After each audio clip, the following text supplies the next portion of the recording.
2014માં અમે જ્યારે river rescue જે ચાલુ કર્યું ફાયર બ્રિગેડ તરફથી, તે સમયમાં આ લોકો જે પબ્લિક છે તો અમને વધારે કોલ બ્રિજ ઉપરથી પડવાના મળતા હતા.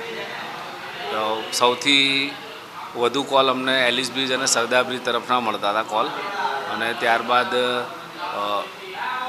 આંબેડકર બ્રિજ છે, ગાંધી બ્રિજ છે, દધીચી બ્રિજ છે, સુભાષ બ્રિજ છે, એવા અલગ અલગ જે આપણા સિટીની અંદર જે બ્રિજો આવેલા છે.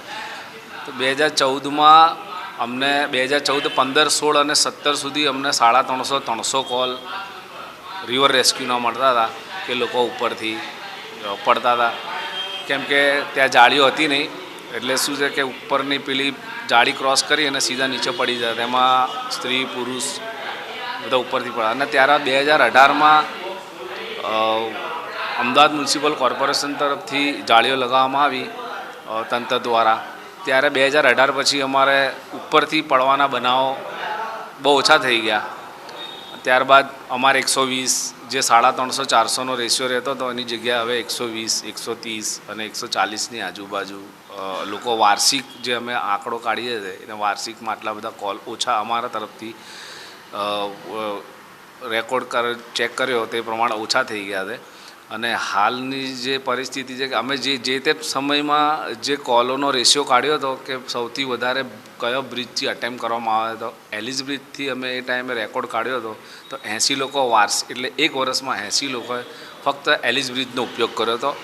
ત્યારબાદ બીજા નંબરમાં આવતો હતો સરદાર બ્રિજ, ત્યારબાદ ત્રીજા નંબરમાં આવતો હતો આપણે આંબેડકર સાહેબ બ્રિજ, અને ત્યારબાદ સુભાષ બ્રિજ. અને એ લોકો એ જગ્યા પરથી ઓછા પડતા હતા. સૌથી વધુ એલિસ બ્રિજના બનાવવા હતા. અને 2018 પછી જે જાળીઓ બ્રિજ ઉપર લગાવવામાં આવી ત્યારથી હવે શું થાય છે કે કદાચ વાર્ષિક 1-2 જણા પડે છે, વર્ષમાં 1-2 જણા, કે અમને નવાઈ લાગે ક્યારેક કે ઉપરથી બ્રિજ ઉપરથી પડે એમ.